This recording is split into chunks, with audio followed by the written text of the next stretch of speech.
uh, so I've been looking forward to this, and I think this is the first time that Caleb has heard me preach a sermon, and so cause he's usually not here on Sunday mornings when I've preached before, and so a few weeks ago I asked Caleb what his favorite story in the Bible was, and he told me a story, Matthew chapter 14. So turn there. Caleb has selected our text for tonight. Since this is the first sermon he gets to hear me preach, he gets to let me know what I'm going to preach on. So this is for you, Caleb. One of the keys to communication is knowing who your audience is. So whether you're crafting a sermon or whether you're giving a Bible study or preparing a presentation of some sort, it helps to know who you're talking to, who your audience is going to be. And if you've done this, you know, sometimes when you're preparing a presentation of some sort, you have specific people in mind. I know this happens as folks preach. You think, man, I hope she's here. He would really be blessed by this. She would be encouraged by this. And I just need you to know that tonight, that's happened to me. As I prepared this sermon, I had someone in mind. And I'm going to break the rule because I'm going to say who it was. We normally don't share these things. But tonight's sermon is for Jeannie Kitchens. And so Jeannie wants you to know that I prepared this sermon for you. Again, I prepared it for last week. If you remember back, the week before that, Pastor Joe and Jeannie went on a well-deserved vacation in a cruise. And so tonight, Jeannie, the title is Reasons to Stay on the Boat. Okay? So that was not going to be a stretch, and I'm sure if you were given the opportunity, it'd take you like 5 minutes to get ready, right? Okay, reasons to stay on the boat for Jeannie Kitchens. Let's read together Matthew chapter 14, starting in verse 22. Immediately, Jesus made the disciples get into the boat and go ahead of him to the other side while he dismissed the crowd. Now, before we go on, we need to know what's happened right before that because it puts it in context. What's just happened is the story of Jesus feeding the 5,000. So they'd had a long, hard day of ministry, good ministry, but it was a long, hard day. And I can identify with that. So we've the shirts here, by the way, some of you had asked, believe it or not, this says one, O-N-E, one weekend. It's our Disciple Now weekend. We have 9 churches that were a part of Disciple. Isn't that wonderful? Those of you that love this community, 9 of us gathered together for one weekend. But those of you that have been a part, you know it's an exhausting few days. And this is an exhausting season of ministry for us. And so I'm there. I'm spent. Just to be transparent, I'm really tired. So tonight could be good, all right? You never know what's going to happen. But that's the situation the disciples find themselves in. They're tired, they're exhausted, they had a long day of ministry. And I love this verse because it says that Jesus made them get in the boat and get away. And so they're tired, they're exhausted, they've had a long day of ministry. We pick up in verse 23 that says, after he dismissed them, he went up on a mountainside by himself to pray. Later that night, he was there alone. Later that night, he was there alone, and the boat was already a considerable distance from the land, buffeted by the waves because the wind was against it. Shortly before dawn, Jesus went out to them walking on the lake. When the disciples saw him walking on the lake, they were terrified. "It's a ghost," they said, and they cried out in fear. But Jesus immediately said to them, "Take courage, it is I, don't be afraid." "Lord, if it's you," Peter replied, "tell me to come to you on the water." "Come," he said. Then Peter got down out of the boat and walked on the water and came toward Jesus. It had to be a strange sight that night through the fog of a long night on the boat. They looked out, and if they didn't know any better, it looked as if someone was walking to them on the water. And sure enough, Jesus identifies himself. Stop being scaredy cats, it's just me. And then Peter makes a very strange decision. He says, "Prove it. Jesus, if it's you, tell me to come take a stroll with you out on the water." Now, I think we have to say this too often about Peter, but what were you thinking, right? Come on, Pete, what's the deal? To everyone's surprise, Jesus said, "That's a great idea. Come on out." And then, in my opinion, Peter takes the craziest step in human history. Think about it, as he stepped off the boat and onto the water. Tonight, I want us to think about some reasons to stay on the boat. Peter had to make that decision that he was going to take that initial step when most of us would say, don't do that, that's crazy. Why should you stay on the boat? Well, one reason to stay on the boat is that there's security on the boat. There's security. You know what it's going to be like. You know that you're okay. There's safety there. There's comfort there. There's familiarity there. There's security. In fact, think about it. We spend much of our time trying to maintain our security and our safety. It determines a lot of the decisions that we make in our life, right? Even big decisions like where we're going to live, what neighborhood we live in, how we protect ourselves, locking the doors each night. If it's appropriate, putting bars on the windows or installing security systems. We want to make sure that our kids go to the safe schools, right? It affects other areas of our life too, though. We want to make sure that our emergency fund is fully funded. We want to invest in our 401k for our security down the road, even investing in insurance in case something goes wrong. We want to make sure that all of our bases are covered so that the best of our ability, we can be secure. And isn't that a really good reason to stay on the boat? Because you know that you're safe there. If you get off the boat, there's a great risk. If you get off the boat, there's a lot of uncertainty. If you get off the boat, there's unknown. It's going to be messy. In fact, you could drown. And so, Peter, stay on the boat where you know there's security. Another reason we would encourage you to stay on the boat is that everyone else is on the boat. Positive peer pressure, right? Everybody else is in the boat. Nobody's out there getting off the boat, walking on the water. We think about peer pressure in a negative sense a lot of times. You know, you probably use this on your kids. Those of you have kids, you know, if everybody jumped off a bridge, would you know, something ridiculous like that. I don't know why that's our go-to, but it works, I guess. If everybody was jumping off the bridge, would you do it? How about this? Let's use it in a positive way. If everybody was jumping off the boat, would you do it? You know, everybody's here. But think about for a minute, who is on the boat? Right? This isn't the bad crowd.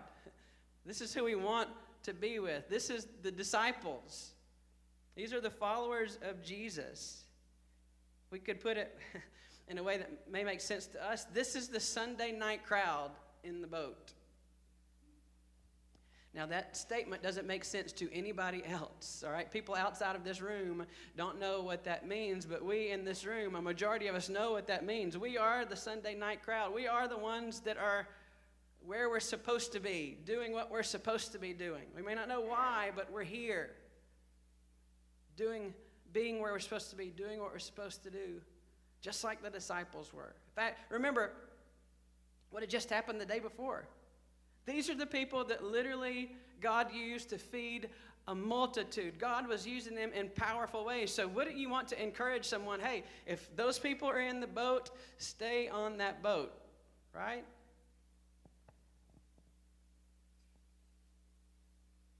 You can hear their voices. Peter, we're not water walkers. We're not those kind of people. We're not that kind of family. We're not that kind of church. Stay on the boat. There's a place of security. It's where a lot of people are going to be.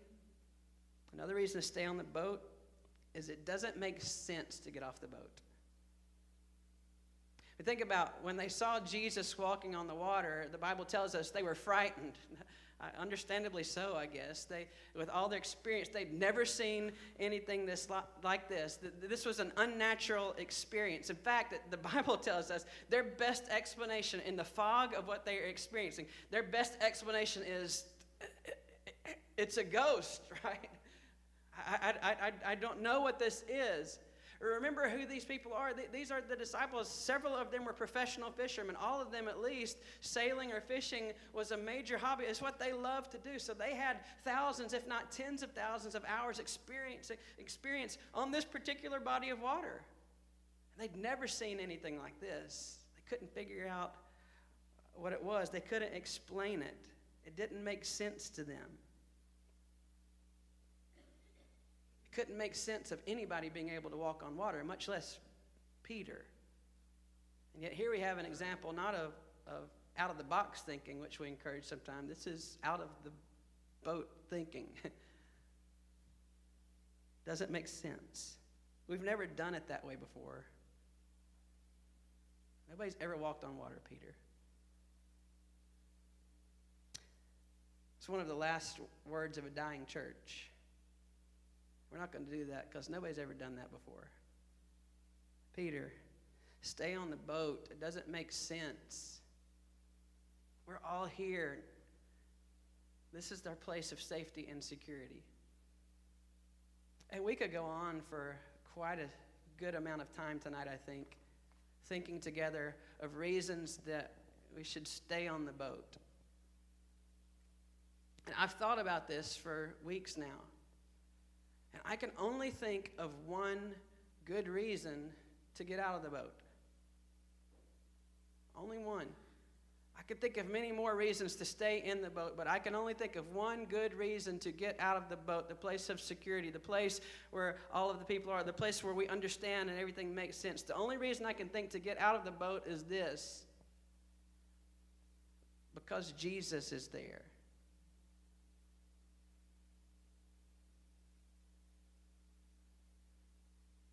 It's risky. There may not be others going in this direction. You may not even be able to explain everything. But I want to be where Jesus is, don't you? And there may be times where we see him out of our boats. And I'd like to think that if Jesus was out of the boat and I saw him, that I would take that step of faith. But I want you to notice something about this story that I've never noticed before. Jesus didn't initially invite Peter onto the water. Listen again to the conversation. Verse 27, Jesus identifies himself. It's me, don't be afraid. Verse 28, Peter says, Lord, if it's you, tell me to come to you on the water. And then in verse 29, Jesus says, come. See there in the progression of this story, it's Peter that initiates the idea of coming out on the water to Jesus. I've always thought about this story that if Jesus tells me to come out on the water, I'll do it. And I hope that we would, but that's not the way this story went. Peter's the one that brought it up in the first place. That reminds me of a truth that I'm sure several of us learned in a Bible study that came out a couple of decades ago called Experiencing God. How many of y'all were a part of the Experiencing God Bible? Lots of you. Cool.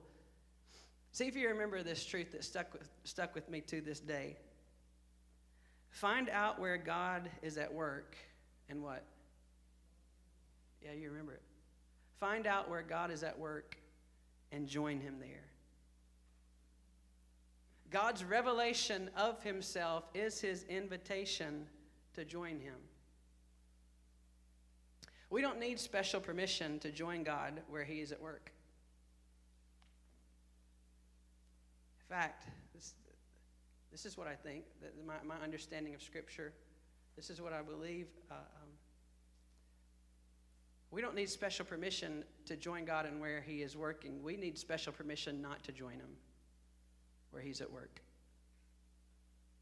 Great Commission thinking where Jesus says, all authority in heaven and on earth has been given to me, therefore go and make disciples of all nations. We need special permission not to join Jesus where he is at work. See, Jesus could have done several things that night. Jesus could have sailed out to the disciples, could have borrowed a boat, bought a boat, made a boat. He could have done whatever else. He could have sailed out to the disciples that night. He could have just met them on the other side and say, I'll see you guys in the morning. He could have swam to the disciples, right? The Bible doesn't really tell us about this, but I imagine Jesus was a really good swimmer. Don't you think? I mean, Michael Phelps would have nothing on Jesus.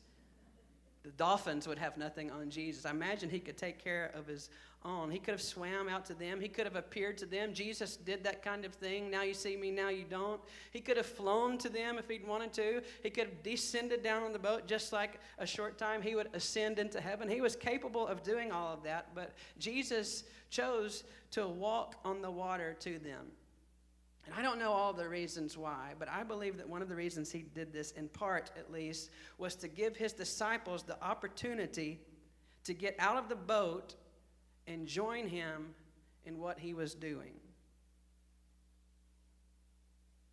Instead, a lot of times we have more of this kind of attitude towards the Lord, I think. God, if you will just tell me what you want me to do, right?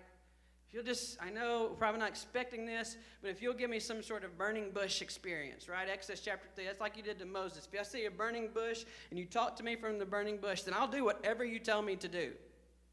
Or maybe like Mary, we just kind of got out of the Christmas season. If you will give me an angel to give me a message, right? I will do whatever you tell me to do. If you will give me some word, I don't know how this works, God. Maybe you highlight a verse in the Bible, sign it. I don't know. If you will just tell me specifically what you want me to do, then I'll do that. And God does all of those kinds of things.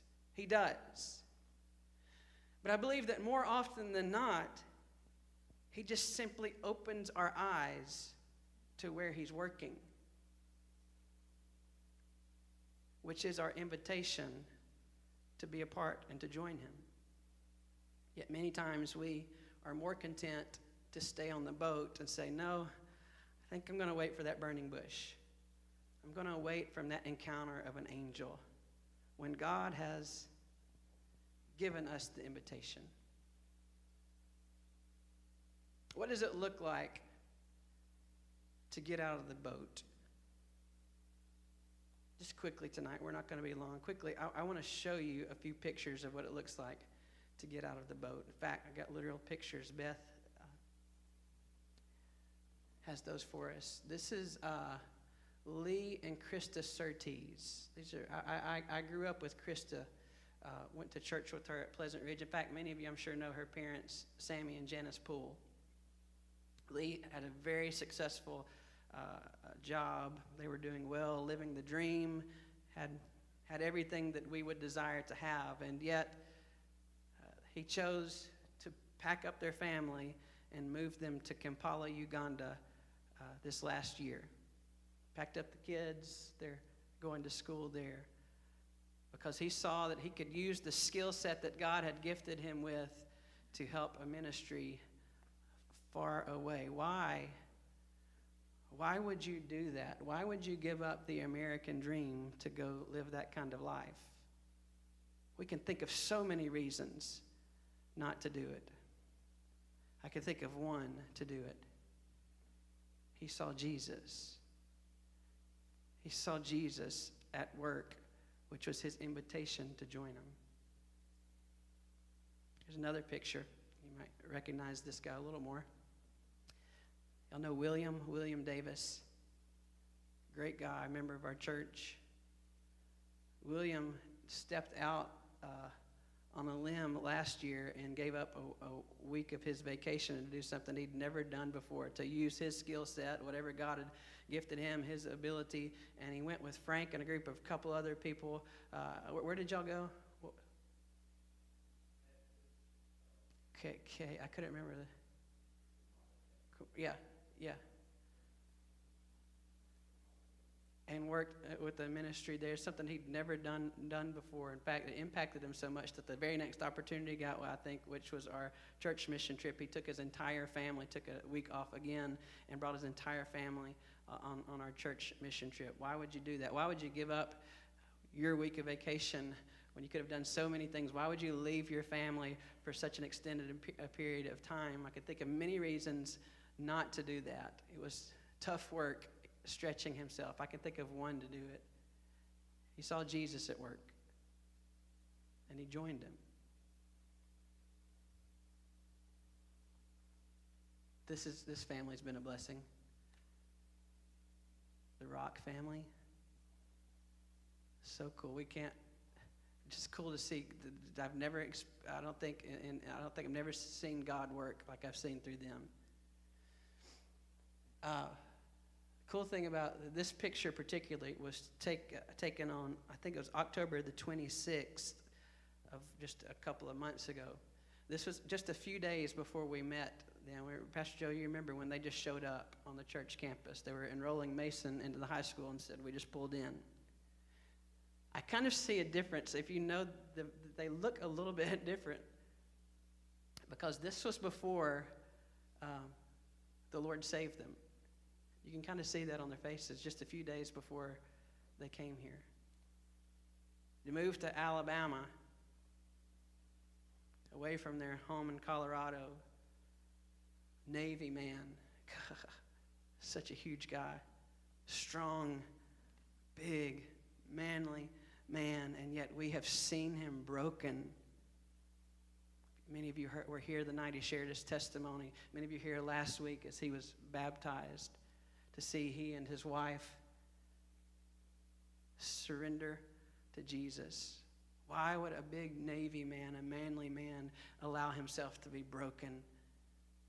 Because he saw Jesus at work. Today, Sean was baptized. There they are. Today, Sean was baptized. God is working in their family. Why would you get out of that boat? It's a strange question to ask of a Navy man, right? Why would you get out of the boat? I think that's like day one of the Navy. You stay on the boat, right? I don't have to ask my father-in-law that, but I'm pretty sure that's a rule. Just one more. What does it look like to get out of the boat? Peyton. Hi, Peyton. Just one example. There are many. Peyton is one of our mission team going to Guatemala this summer. And I'm very excited she's going. Peyton saw the opportunity to share the gospel with a group of people in Guatemala. She does not speak the language.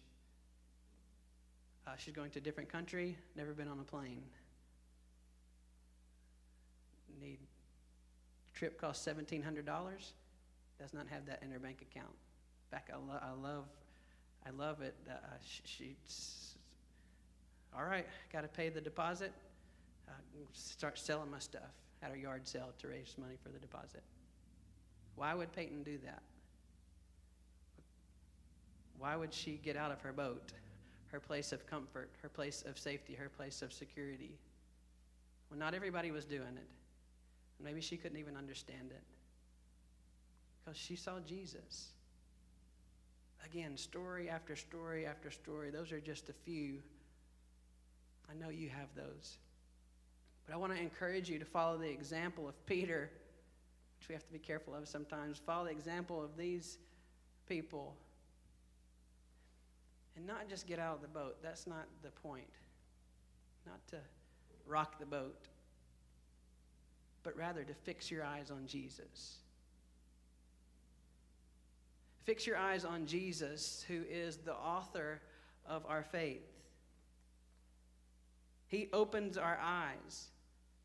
He gives us the desire and the ability to do everything that we need to do. We just need to stay focused. Keep your mind and your heart attuned to where Jesus is and where he's working. He is the author of our faith. He is the finisher of our faith.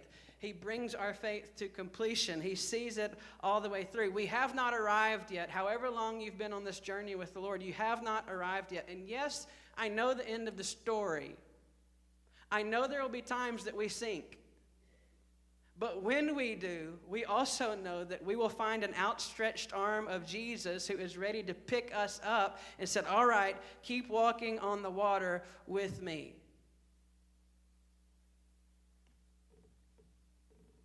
The invitation tonight is simple. For some of you, possibly, I don't know your hearts. I don't know your relationship with the Lord.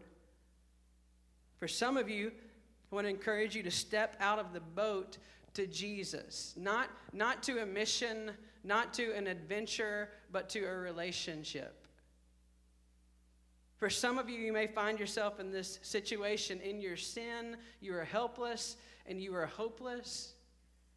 And you need to step out of the boat of your own self-sufficiency to trust Jesus as your Savior.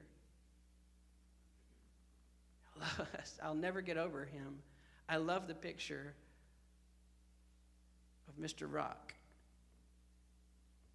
If ever there was a man that could pull himself up, you would think it would be him, and yet he stepped out of the boat. Some of you may need to do that. Trusting Jesus, following him as the Lord of your life. For others of you, your kids stood up. We do love having your family here. For some of you, for the sake of your kids, you need to get out of the boat. Sometimes we get it mixed up as we're raising our children. We want to be wise, right? But sometimes we make it our mission to keep our kids safe and to protect them, so much so that we're not willing to look outside of what God may be asking us to do. We're not willing to look outside of where Jesus may be, in fact, at work. And so for the sake of your kids, young families, I encourage you to look where Jesus is, and if you find him, to get out of the boat. There's no greater adventure and no greater lesson that you can teach your kids than following Jesus. For our kids to do the same thing. If ever, even if mom and dad are in the boat, even if your mom and I are in the boat, if ever you see Jesus at work, you follow him. For others, maybe we just need to stop being so comfortable. It's possible to view your occupation of the seat as a badge of honor without ever looking to see where Jesus is or where he's calling us. All of us, let's just say we're going to open the eyes of our eyes of faith, to see where God is at work, to see where Jesus is in fact moving. And whenever we see him, let's join him.